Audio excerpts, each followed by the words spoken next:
Flames do strange things to milk. They turn white into gold, sweetness into smoke. At 2:47 a.m., the street Cecilia Dairy lit the sky over Manhattan's West Docks like a burning altar. Glass cracked, metal shrieked, and the river reflected it all, a cathedral made of fire. When the blaze died, the air smelled not of ruin, but of warm sugar and ash. City inspectors arrived before sunrise, boots sinking into puddles of curdled cream. Among the wreckage lay hundreds of milk bottles, melted together in clusters like frozen tears. Some still had labels, blackened but legible. Infant number 12 Rebecca, infant no, 31 Thomas. There was no hospital nearby, no orphanage listed in this district, and yet someone had once bottled milk here, named it, and sealed it, as if feeding ghosts. Inspector Daniel Clary found the wall by accident, a rectangle of untouched brick standing in a sea of soot. When his hammer struck it, the sound was hollow, like knocking on a coffin. The wall split, releasing a rush of cold, sweet air. Behind it, a small room, unburned. Inside, wooden crates stamped Street Cecilia's orphan milk program. He opened one. The bottles inside were full, not of milk, but of something amber, thick as honey. Each carried a paper tag with a child's name and a date no later than 1893. At the bottom of the crate, written in fading ink, a single phrase repeated over and over: return to grace. By dawn, the Hudson had turned silver, and the building collapsed in on itself, sealing the secret again. Clary filed his report that morning, but left the contents recovered line empty. He kept one label folded in his coat pocket, though he couldn't say why. Maybe because, when the wind rose from the river that night, he swore he could still hear milk dripping onto stone, steady, patient, like a heartbeat.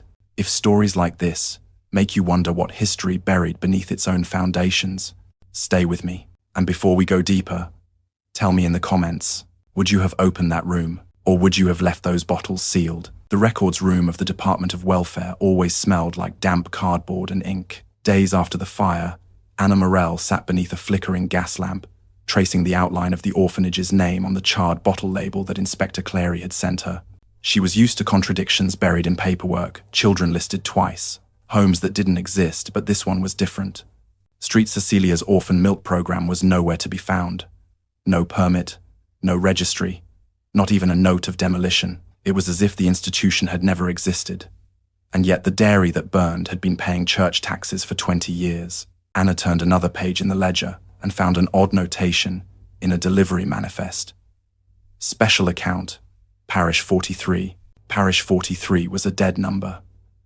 The district had been merged decades earlier, after an outbreak of cholera swept through the tenements.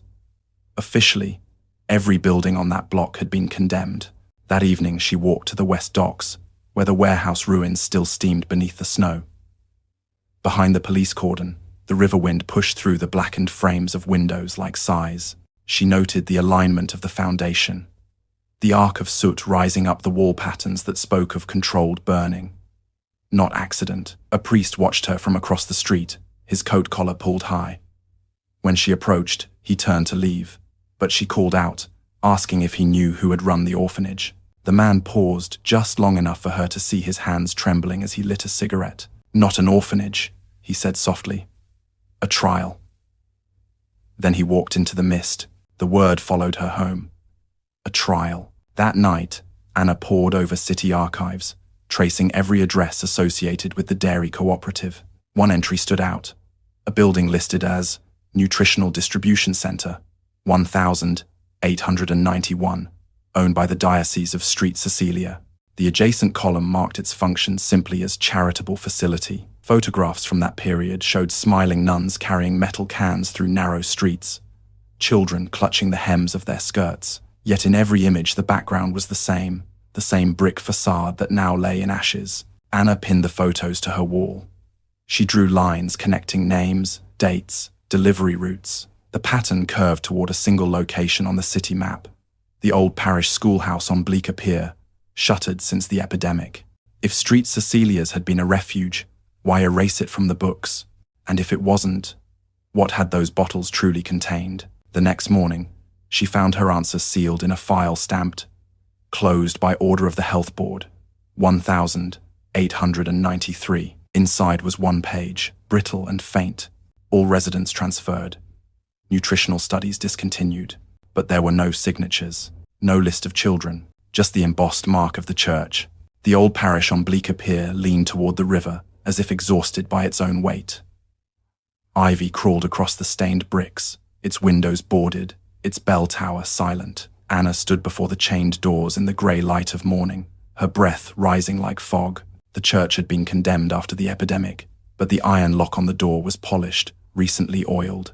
She lifted the latch and found it already unfastened. Inside, the air carried a scent she did not expect, warm milk and candle wax, faint but distinct. Dust motes swam in shafts of light from a broken window. The nave was stripped bare, except for one wooden chair placed precisely at the center aisle. Upon it rested a porcelain feeding bottle, unbroken, still cloudy with residue. Around its neck hung a rosary. "Are you looking for them?" a voice asked. Anna turned sharply. From the shadows near the altar stepped a frail woman in a grey habit, her veil yellowed with age. Her face was narrow, pale as parchment, her eyes too bright for her years. "I'm looking for records," Anna said carefully.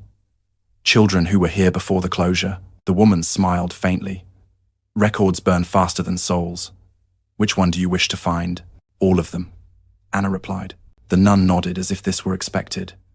They were good children, so quiet. They never cried after the feeding. Anna's throat tightened. "The feeding? The milk, of course," the nun said. "It was a holy work. The doctor said it would make them pure, free from hunger, free from the world." The name slipped from Anna's tongue almost unconsciously.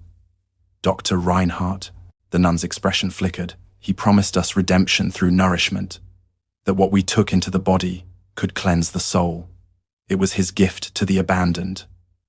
She stepped closer, lowering her voice, but something went wrong. They stopped asking for food, then for anything at all. They simply slept. The echo of her words filled the hollow nave. Anna glanced toward the altar and noticed the candle stubs melted into puddles of wax shaped like small hands. "Where are they buried?" she asked. The nun looked toward the floorboards. "Not buried, preserved, until he returns." Her fingers trembled as she lifted the rosary from the bottle and pressed it into Anna's palm. "If you seek the truth, find the ledger. It lies beneath the choir loft."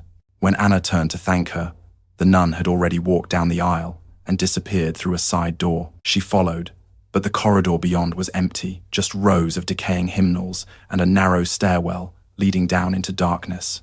As she descended, the scent of milk grew stronger, mixed now with the acrid tang of disinfectant. The air felt thick, humid.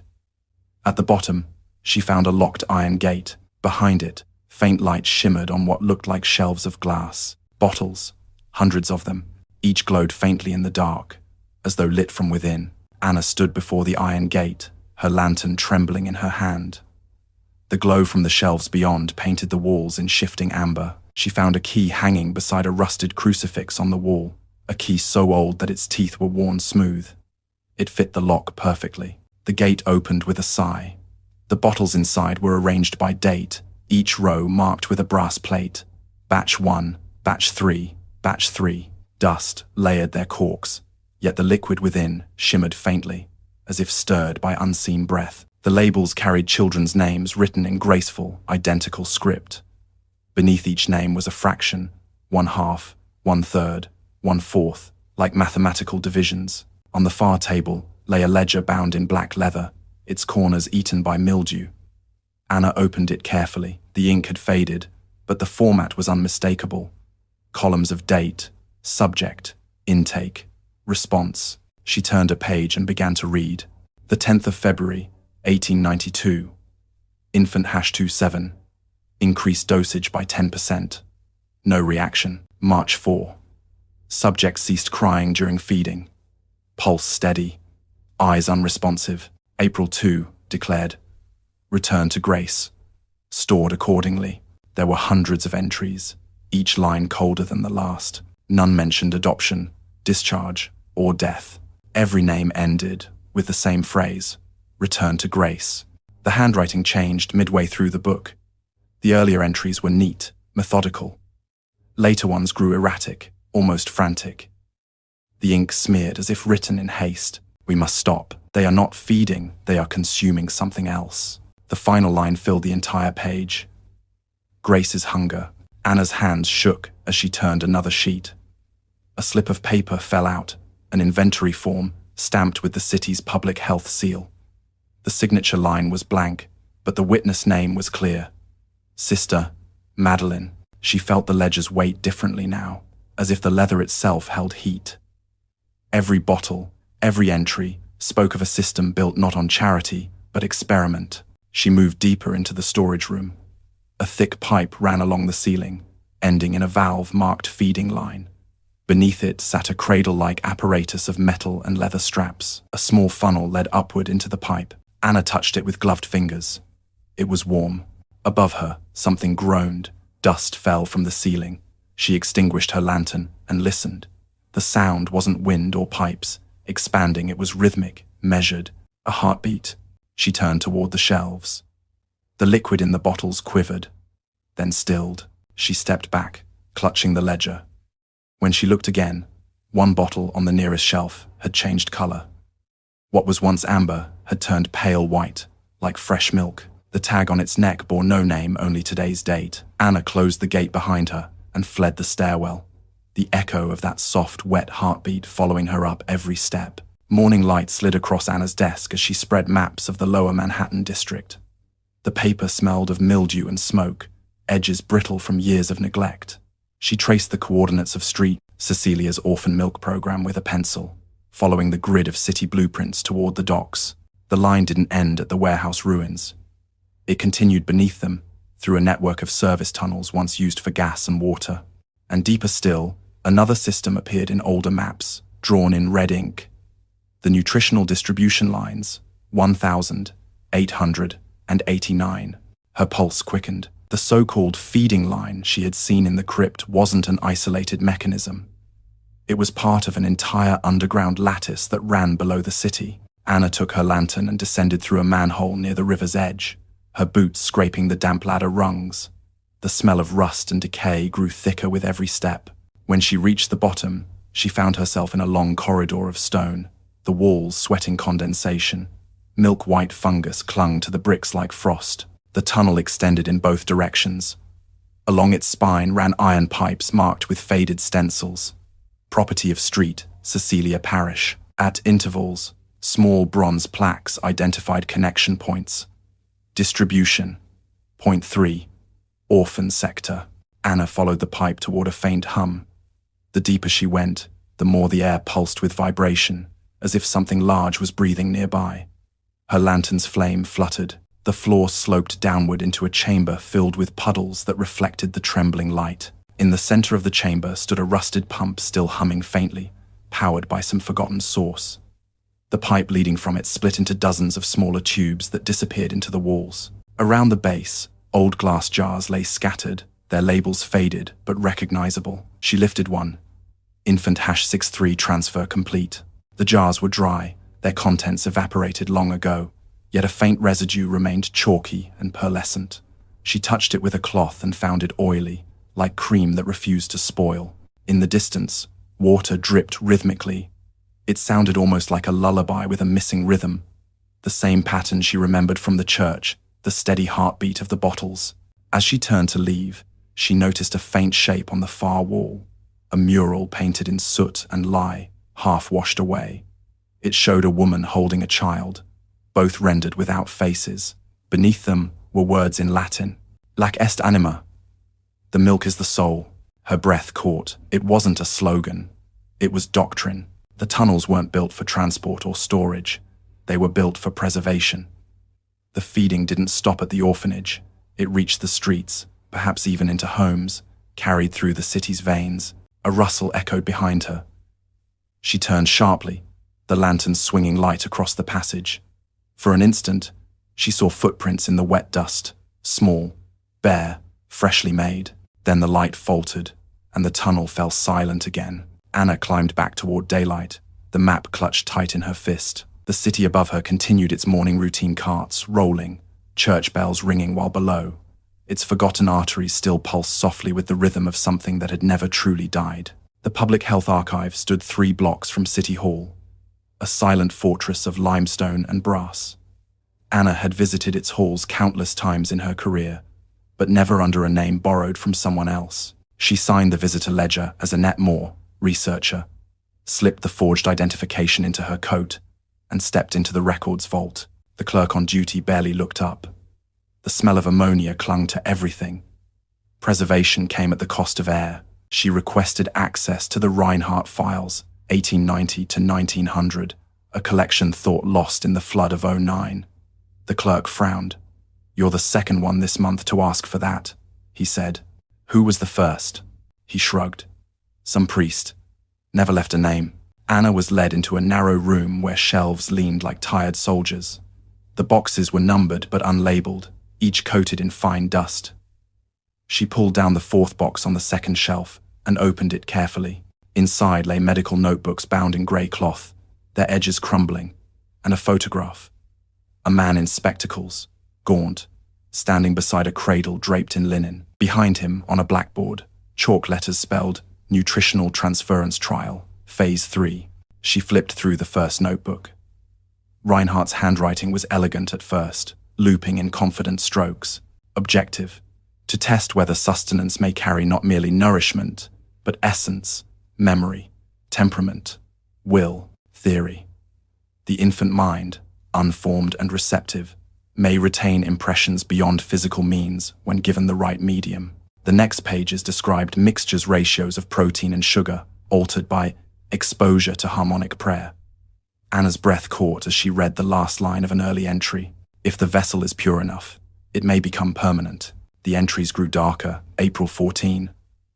Subjects cease crying after 48 hours. Pupils respond to light, though sleep continues. No signs of decay. April 20.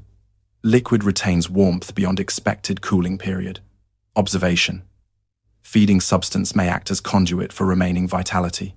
Between the pages lay a folded letter, unsent, addressed to the Archdiocese. The ink bled through in places, but the meaning was unmistakable. Your Grace, we are close to proof. Milk as communion, not symbol, but vessel. Each drop, a fragment of what was once whole. To sustain the body is to house the soul. Soon, they will never hunger again. Anna set the paper down. The words felt blasphemous and desperate at once, yet the church's silence in the records implied consent. At the back of the box was a ledger marked Supplies, 1,892. She skimmed the entries. Glass vessels, 500. Candles, 200. Infant subjects, 48, delivered by parish wagons. Her pulse slowed as she turned the page. The last entry had been crossed out violently in red ink, but she could still read beneath the slashes. Continuation approved by Bishop H, 1,893. The room seemed to tilt. She reached for the shelf to steady herself. From the corner of her eye, she noticed another item tucked beneath the notebooks, a small brass seal, embossed with the initials D.R. She pressed it to the paper out of instinct. The wax impression matched the symbols found on the bottles. The same hand had approved the shipments, marked the milk, sealed the children's fates. Footsteps echoed in the corridor. Anna quickly gathered the documents, sliding them into her satchel. When she turned to leave, she saw the clerk watching her from the doorway. "Find what you needed?" he asked. She hesitated. "Enough to know who signed it." He frowned, not understanding. But by the time he reached the desk, she was already gone back into the cold wind, where the bell of Street Cecilia's began to toll again after 20 years of silence. The asylum at Blackwell's Island loomed above the East River like a monument to silence. The stone facade glimmered faintly under the morning fog, its windows small and unblinking. Anna signed the visitor's log under her own name this time. Lies no longer felt necessary. The truth itself had become disguise enough. Inside, the corridors were clean but airless, washed in the smell of bleach and iron. The matron led her down a long hall, lined with identical doors. "You'll find her lucid most days," the woman said. "Though she drifts, she calls herself by her old title still." The door to room 27 opened with a soft click. Inside sat a woman with snow-white hair cut unevenly, her back straight despite her frailty. On her lap lay a folded cloth embroidered with a cross. When Anna entered, the woman lifted her head. "I knew you would come," she said. "They said someone always would." Anna sat opposite her. "I'm told you once worked at Street Cecilia's." The nurse nodded slowly. "I did. I was Sister Agnes then. I fed them." Her voice carried no tremor, only distance, as if the words came from somewhere far inside her. "They brought them in small wagons," she continued. "Infants from the tenements, foundlings from the river steps. They told us we were saving them, giving them purity, giving them rest. We washed them, dressed them, prayed over the milk before each feeding." Anna listened, writing nothing. "The doctor," Agnes said. "He said milk could carry grace, that each child would take it into themselves, and what was lost in death could be given again through nourishment. We believed him. He prayed while we fed them. Sometimes he sang." She paused, eyes narrowing, as if searching a window that no longer existed. Then they began to sleep. Not all at once, one here, one there. They looked peaceful, like angels. No fever, no pain. He said it was working. Agnes's fingers gripped the cloth on her lap, but they didn't wake. Their hearts slowed, their breaths grew faint. The milk turned darker every day, like it was breathing for them. "Where did you put them?" Anna asked quietly. Agnes smiled without warmth. "We never buried them. He said they were still within the milk, that to enter them would be to waste what remained of their souls. The bottles were sealed and kept below. We were told to keep feeding the formula to the next arrivals." Her voice broke for the first time. "The last child I held still had milk on her lips. When I washed her, I saw her eyes move. Only once, but I swear she saw me." Anna reached across the table, but the nurse flinched, clutching her hands to her chest. "Don't touch me. It stays on the skin." "Why are you here, Sister Agnes? Is a menu came act? In the no effin' side, is a menu came acted." "They called it hysteria," she said, almost laughing. I couldn't stop hearing them. The drip of milk, the sound of breath under the floorboards. They said I was mad. Perhaps I am. She leaned forward suddenly. "Do you know what it smells like when a soul spoils? It's sweet, like burnt sugar." The matron's key rattled at the door. Time was over. As Anna rose, the nurse's voice softened. "If you go there again, don't break the seals. They're still feeding. They always will." Anna stepped into the hallway, the sound of the door locking behind her sharp as a closing prayer.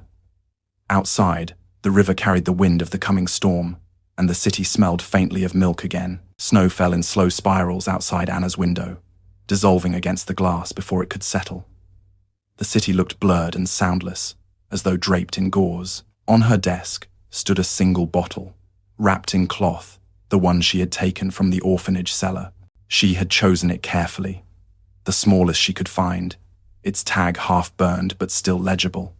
"Infant number 94, returned to Grace." She unwrapped it cautiously. The wax seal was intact, stamped with Dr. Reinhardt's initials. Inside, the liquid was neither white nor clear, but the color of honey seen through smoke. It moved sluggishly when tilted, thick yet strangely luminous. Her colleague, Dr. Lawrence Hale, a chemist from the university, had agreed to examine it under the pretense of historical research. When he arrived, his curiosity outweighed his skepticism. "Milk from 1893, he said, adjusting his spectacles. "If this hasn't turned solid, it's already a miracle." He set up the microscope, while Anna recorded every step. Hale pried the cork free with a small scalpel. A faint hiss escaped, followed by a breath of sweetness and something metallic beneath it. "That's impossible," he murmured. No decomposition. Under magnification, the liquid shimmered with flecks of gold. At first he thought they were impurities, but when he increased the focus, the shapes moved slow, deliberate undulations, like threads twisting in water. "Bacteria?" Anna asked. "Too structured," he said. "They're symmetrical." He placed a drop on a slide and adjusted the lamp. The forms aligned as though aware of observation, spiraling inward until they formed a perfect circle. Then, faintly, the microscope lens vibrated. A soft sound filled the room, barely audible, a pulse too regular to be mechanical. Hale pulled back, his expression pale. It's producing rhythm, not random. Anna leaned close to the bottle. The surface trembled with minute ripples, responding almost like breath. Hale whispered, "It's alive, in some sense of the word." She felt a chill at her spine. Alive with what? He didn't answer. Instead, he dipped a glass rod into the liquid. When he withdrew it, a thin strand clung to the tip, shimmering under the lamp. He placed it on sterile paper. Within seconds, the strand dissolved, leaving a faint scent, warm, sweet, and unmistakable. "Milk," Hale said softly. "Fresh." The clock struck midnight. The sound startled them both. The laboratory lights flickered once. Anna looked toward the bottle again. Tiny bubbles rose to the surface, spelling faint patterns that dissipated too quickly to read. Hale reached for the cork. "We should reseal it." As he pressed the wax shut, a single drop escaped onto his glove. He wiped it away quickly, but later, as they packed their equipment, she noticed his hand trembling. "You all right?" she asked. He forced a smile. "Just the cold." When he left, Anna sealed the bottle in a lead-lined box. Yet long after the door closed, the faint rhythmic sound continued, slow, steady, echoing from inside the case. By dawn, the snow had stopped. The city was quiet again, but Anna couldn't shake the feeling that somewhere, deep below the streets, the rest of the bottles were answering. By the next week, Anna's report had reached the Department of Health, and whispers began to spread through the corridors of City Hall. Word traveled faster than proof ever could. Within 2 days, a letter arrived not from the department, but from the Archdiocese of New York. The envelope was thick, the handwriting ornate. "Miss Anna Morrell," it began, "your inquiries into the charitable works of the Street Cecilia Parish have caused unnecessary alarm and confusion. We implore you to return all materials taken from ecclesiastical property and to refrain from further investigation. The Church has always acted with compassion, guided by divine authority. There are no orphan remains, only symbols of faith misinterpreted by those without context. Consider this matter closed for your own well-being." The letter bore no signature, only the red wax seal she now recognized too well, the same emblem as the bottles. That night, a carriage waited outside her apartment, though she hadn't ordered one. 2 men in clerical black stepped down when she opened the door. Their collars gleamed white against the fog. "Miss Morrell," one said, "the bishop wishes to clarify certain misunderstandings." "I have no misunderstandings," she answered. The second man's smile was slight, almost kind. "Then you will not mind returning what belongs to us." Anna kept her voice steady. "You mean the children." The smile vanished. "Blasphemy will not help you." They followed her into the parlor, uninvited. One scanned the room while the other spoke. "You have opened something that was meant to remain sealed. What you call corruption was consecration. Those children were not lost. They were delivered." She stepped back, feeling the floor beneath her creak.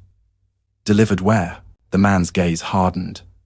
"To the same grace you profane with questions." He gestured toward her desk. The box containing the bottle lay there, wrapped in lead lining. "That object," he said, "belongs to the Church." "Then you admit it's real," she said. Silence stretched between them. The elder priest sighed. "Truth is seldom kind, Miss Morrell. What you found was mercy misunderstood. Please leave it buried." When they left, the air in the room seemed colder. She locked the door, then opened the box. The bottle inside was quiet, the liquid calm, but under the lamplight, she noticed the wax around the seal had softened, as if touched by invisible warmth. The following morning, her department dismissed her on grounds of procedural misconduct. Her supervisor avoided her eyes when he handed her the notice. "Orders from above," he muttered. By afternoon, her apartment had been searched. Books displaced, drawers emptied, letters torn. Only one thing remained untouched: the lead box, sitting precisely where she'd left it. Someone wanted her to know they could take everything else. That night, she returned to the church ruins. Snow had melted, leaving the earth damp and black. The bell tower loomed against a pale moon. From its base, she could see light flickering within candles, recently lit. The church had come home to its secret. Anna stood in the cold, watching shadows move across the broken windows. She thought of Sister Agnes's trembling hands, the sleeping children, the bottles humming beneath the city. If the church meant to silence her, it had already failed. The truth was too alive now, breathing through every corridor, whispering through the pipes, waiting for the one who would listen long enough to hear it. She turned away from the church, the letter crumpled in her coat pocket, and walked into the night. The snow had turned to rain by the time Anna reached the ruins again. Water streamed through the cracks in the walls, tracing black veins down the bricks. She moved quickly, lantern shielded beneath her coat. The church door groaned as she pushed it open. Inside, the nave lay in shadow, heavy with the smell of damp stone and wax. The air was colder than she remembered, as if the building itself had retreated underground. She crossed the aisle toward the altar, her boots echoing softly on the warped floorboards. Beyond the choir loft, a narrow stairway wound downward. Each step creaked beneath her weight, and somewhere below, water dripped steadily, counting seconds that no longer belonged to time. At the bottom, she found a corridor lined with peeling paint and rusted pipes. A brass plaque hung askew beside a door at the end of the hall. Ward C, Infant Care. She pushed it open. The room beyond was preserved like a memory rows of small beds, each neatly made, each holding a porcelain feeding bottle at its center. Dust covered everything except the bottles, which gleamed faintly in her lantern light. The silence was unbearable. Even her breathing sounded intrusive. She moved to the nearest cradle and brushed her hand across the sheet. Beneath the fabric was resistance, a slight bulge, as though something soft rested there. She pulled the sheet back, only padding, no remains. But the pillow beneath was damp, and the air around it carried the faint, unmistakable scent of milk. On the far wall stood a wooden cabinet fitted with brass switches. A crank handle protruded from its side. Etched above the panel were the words, "Audio record. Session 3. Anna hesitated, then turned the handle.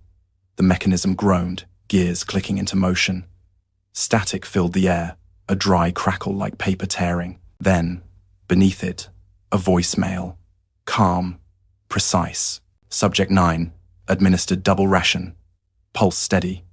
Vocal response minimal. Continued singing stimulus, recommended. Faintly, a lullaby began to play, warped by time but still recognizable. The same melody Sister Agnes had hummed in the asylum.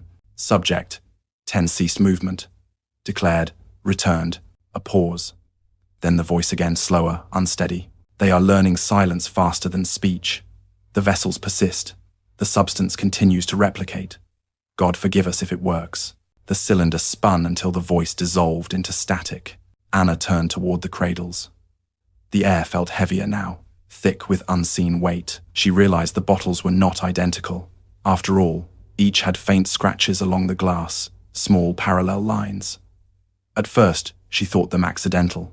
Then she saw patterns, tiny letters carved from within. She lifted one bottle closer to the light.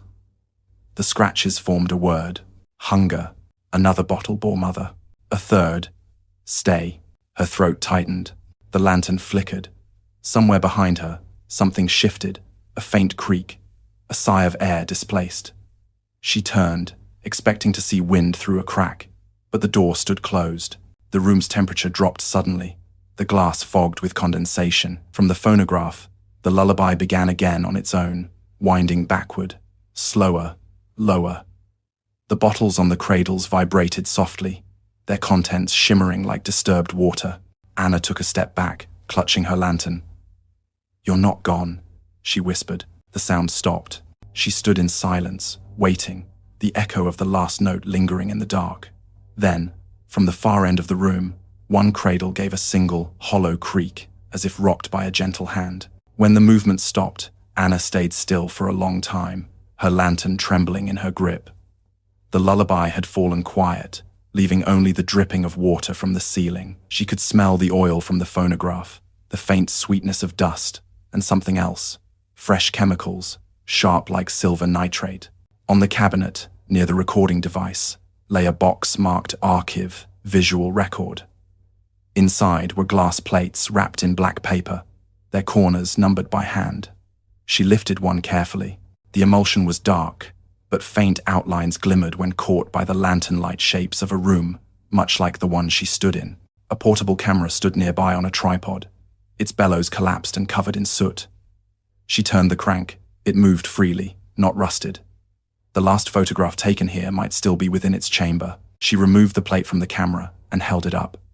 Across the surface, under the grime, was a shadow of movement. A tall man bending over a cradle. Anna carried the box and plate upstairs to where daylight seeped weakly through the broken windows. Using a small lamp and basin from the abandoned sacristy, she mixed the old developer chemicals she found on the shelf. The liquid stung her fingers as she poured. Slowly, she immersed the glass. The image began to appear, rising from the blankness like a memory that resisted being forgotten. A room lined with cradles. A man in a white coat, Reinhardt standing beside a table of bottles. His expression was unreadable. Lips parted as if mid-prayer. In his arms, he held a child wrapped in linen. But the child's outline was wrong. Light passed through it as though the body were made of air. Only the eyes remained solid, fixed directly on the camera. Behind him stood 3 nuns, their faces blurred by motion, each holding an identical bottle. One bottle, nearest the lens, bore a reflection. Anna's own lantern glinting back at her as she watched. She stepped away from the basin, breath shallow. The liquid in the tray rippled, though she hadn't touched it. When she looked again, faint lettering had appeared along the photograph's bottom edge, etched in the developer itself. Phase 4. Transfer complete. She dried the plate carefully and placed it in her satchel. It felt heavier than glass should. The eyes in the image seemed to follow her as she crossed the ruined nave. Outside, the rain had stopped. The sky hung low and colorless. She turned the photograph toward the light once more. In the reflection, for a moment, she thought she saw a second figure behind Reinhardt, someone shorter, wearing a coat like hers, holding a lantern. Then the image faded back to stillness. The echo of her own heartbeat filled her ears. Anna realized she was no longer investigating the past. She had entered it. The building had kept her name long before she ever came. She wrapped the photograph in cloth and began the long walk home. The lantern flame wavered, reflecting faintly off the bottle in her bag, as if something inside were trying to remember the light. The photograph had given her a direction. Beneath the plate in the archive box, she found a smaller envelope, its paper yellowed and flaking at the folds. Written across it in a hurried scrawl were the words, "To whomever inherits my sin." Inside lay a slim journal, bound in rough leather, the spine darkened by oil and time. The pages were brittle, the ink uneven. She carried it home and placed it on her table beside the sealed bottle and the photograph. For several minutes, she hesitated before opening it. The first page bore only a date, November 3rd, 1893, and a signature, Dr. Elias Reinhardt. They said my work would feed the poor. They said faith and science would share the same hunger. They did not tell me what it would cost to fill it. Anna turned the page. The handwriting wavered between precision and chaos. At first I believed I had found a way to preserve innocence, to give the dying a second breath through the living. The milk carried trace energy, something unseen yet measurable. The church saw grace in it. I saw continuity. I was wrong. By the 5th month, the substance had changed. The children no longer required air. Their hearts slowed but did not cease. They became still, like clocks that tick too quietly to hear. I thought it peace. It was imitation. Another entry followed days later. The lines cramped as if written in darkness. When I prayed, the bottles answered. They vibrated with the rhythm of my own pulse. The milk remembered the voices that sang over it. The souls did not ascend. They settled. They learned to stay. The next page had been soaked with some fluid long dried, leaving translucent stains. Beneath the smears, she could read fragments. Not hunger, not death. Continuation. Every vessel must be fed. The final entries came in shorter bursts, each one more frantic. June 12th. The Archdiocese demands progress. They call it miracle of retained grace. I call it contagion. It spreads through contact, through faith itself. Sister Agnes suspects I must end it before they turn on me. June 14th. Destroyed 10 bottles. The others resist fire. The substance thickens under flame, reforms when cooled. The children in my dreams drink endlessly. They do not grow. June 15th. I have joined them. The taste lingers on my tongue. If the soul survives in nourishment, then I am already within them. The last page contained only one line, pressed so hard it tore the paper. Grace cannot be buried. It must be sealed. Anna closed the diary. Her hands felt numb. She realized the church had never silenced Reinhardt. He had silenced himself, leaving behind a contagion of faith disguised as charity. She looked toward the bottle on her desk. The wax at the seal pulsed faintly, expanding and contracting, as if it too remembered his breath. The rhythm matched the beating in her wrist. Outside, thunder rolled across the Hudson. The sound merged with another soft and steady, coming from within the walls. A dripping, then a hum, then the faint clink of glass vibrating together. Far below the floorboards, Anna rose, clutching the diary. In the lamplight, her reflection on the window seemed thinner than it should be, almost transparent. The storm came without warning. By dusk, the sky had turned the color of tarnished brass, and thunder rolled through the streets like the echo of something older than weather. Anna walked quickly along the riverfront, her coat soaked, the satchel pressed against her chest. Inside it lay the diary, the photograph, and the single bottle. She had planned to deliver them to a journalist friend across the bridge, a man known for publishing what others would burn. But when she reached the pier, she saw the barricades. City workers in heavy coats stood beside lanterns, ropes stretched across the old warehouse ruins. The sign read, "Demolition site, authorized personnel only." A foreman shouted orders over the wind. "They're clearing it before midnight." Structures giving way. The building's silhouette loomed behind the smoke, its upper windows flickering with firelight, though no flames burned. Beneath the thunder came a deeper sound, a vibration felt more than heard, resonating from underground. Anna moved closer, slipping between the crowd until she stood at the edge of the cordon. The soil trembled beneath her boots. A crack split through the mud, releasing a puff of warm, sour air. The scent struck her instantly. Milk, thick and sweet. She turned toward the river, but the path behind her had begun to flood. Pipes beneath the ground hissed as though gasping for breath. The men shouted again, their lanterns swinging wildly. Then came the sound she had dreaded since the first night. The slow, rhythmic pulse, magnified 100-fold. It rose through the pavement, through the air, through her bones. The city itself seemed to be breathing. The foreman cursed. "Get back, the whole floor's shifting." The warehouse groaned as beams snapped inside. Its walls sagged inward, collapsing in waves like the lungs of a dying creature. Steam erupted from vents, turning the night into a haze of white. Through it, she thought she saw glass, glinting hundreds of small reflections tumbling from the darkness. Bottles, rolling across the ground, striking one another with soft chimes. Each one pulsed faintly with its own light. Anna stumbled backward as the earth opened before her. Water and debris surged upward, carrying fragments of wood, shards of glass, and a pale fluid that ran like mercury under the lantern glow. It spread across the ground in branching veins, flowing toward the river. The workers fled, their shouts lost beneath the roar. Anna clutched the satchel to her chest. The bottle inside vibrated violently, almost as if answering the rhythm outside. For a moment she saw it clearly. The network of pipes beneath the city, the arteries of an impossible body awakening. The liquid rushing through them glowed faintly, a map of hunger threading below every street. A final crack split the earth. The warehouse crumbled entirely, swallowed by the riverbank. The water hissed, foamed, then fell still. Only the rain remained, drumming softly against the mud. Anna stood alone among the wreckage. The satchel was soaked, her lantern extinguished. She pulled the bottle free. It was warm to the touch, alive in her palm. Inside, the liquid no longer shimmered gold, but deep red, like blood viewed through glass. She wanted to throw it into the river, to end it.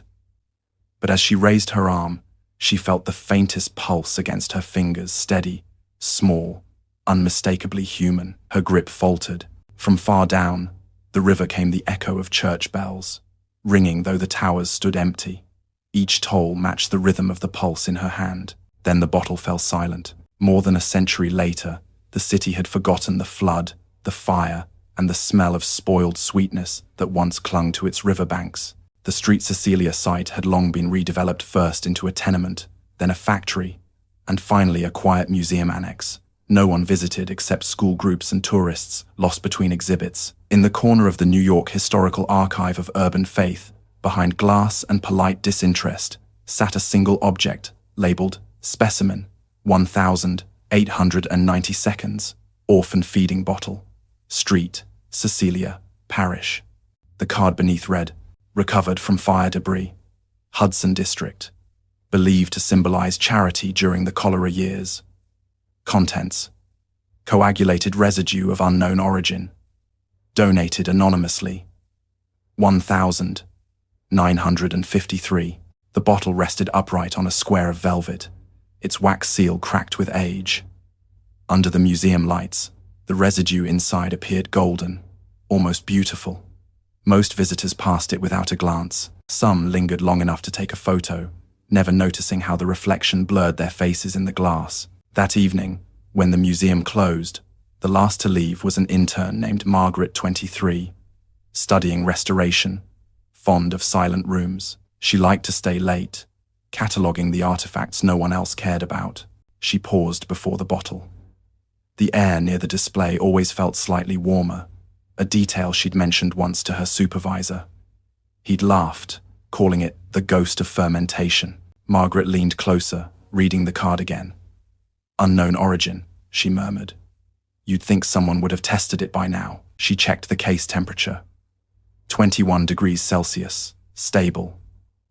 The hum of the building's ventilation filled the quiet. As she turned away, a faint tick sounded from within the glass, like the settling of old material. Then, another. She froze. The clock above the exit read 6:10. The ticks did not match its rhythm. They came slower, deeper, as though resonating through water. Margaret stepped closer again. The wax around the bottle's neck glistened, faintly damp. She touched the glass of the display case. It was warm. Outside, thunder grumbled across the Hudson. The lights flickered once, briefly dimming. When they steadied, the bottle appeared unchanged, except for one small detail. A bubble of air rising lazily through the golden liquid, reaching the surface and bursting soundlessly. She exhaled, half laughing at herself. It's just pressure. The room seemed to agree. Silence returned, and the hum of the air system deepened. She locked up, turned off the lights, and walked toward the elevator. But as the doors closed, she thought she heard a faint sound behind her, muffled by the dark glass, soft, rhythmic, and terribly familiar. A drip, then another, a pulse counting time no clock could measure.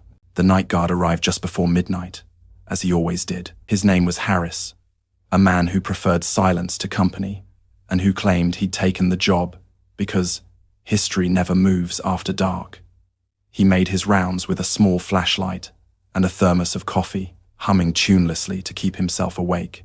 The museum was quiet, the kind of quiet that felt like breath held too long. He checked the maritime wing, the textile hall, and finally, the annex of religious artifacts. The flashlight beam drifted across glass cases, catching silver chalices, cracked hymnals, and the single bottle of Street Cecilias. It seemed ordinary tonight, the liquid still gold under the security lights. Harris paused to sip his coffee, watching his own reflection ripple faintly in the case. The hum of the ventilation stopped for a moment, a power fluctuation, perhaps. The sudden silence pressed against his ears. Then he heard it, a sound too soft to be machinery. A drip, then a pause, then another. He frowned, crouching closer.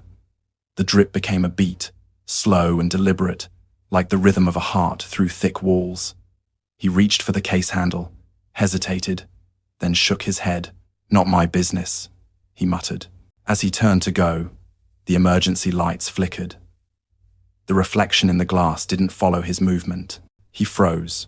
The figure in the reflection was not him. It was a woman, standing beside the bottle, her hair pulled back, her hand resting gently on the glass. She wore a dark coat, rain-soaked, her face turned downward, as though listening. The lights snapped off. Harris stumbled back, nearly dropping the flashlight. Its beam swept across the display, and for a moment, there were handprints on the inside of the glass, small and countless, pressed outward from within. A whisper filled the air, so faint it could have been imagined. The melody of a lullaby, slowed almost to stillness. The flashlight died. He ran to the security office, breath shallow, trying to laugh at himself. On the monitors, the exhibits glowed in monochrome green. Everything was motionless, except one camera. The feed from the annex shimmered, hazy, as though filmed through liquid. The bottle on display pulsed faintly with light. Beside it stood the outline of a woman holding a lantern. For a second, the face turned toward the camera. It was clear, though he'd never seen her before. Anna Morrell. The screen flickered, then went black. When the morning staff arrived, they found Harris asleep at his desk, the monitors frozen on static. The annex smelled faintly of milk and candle smoke. No damage was recorded. The bottle remained in place, the label unchanged. Only the temperature logs showed an anomaly. A sudden spike just after midnight, then a drop to below freezing. Visitors later said they sometimes heard sounds near that corner of the museum, soft crying, rhythmic tapping, a woman's voice humming through the vents, and on rare nights, when the city outside fell completely still, the bottle seemed to fog from within, as if something inside were breathing. They called it condensation. The museum called it atmosphere. But if you stood close enough, very still, you might hear what Anna once heard beneath the river, a sound that never truly stopped, the echo of feeding.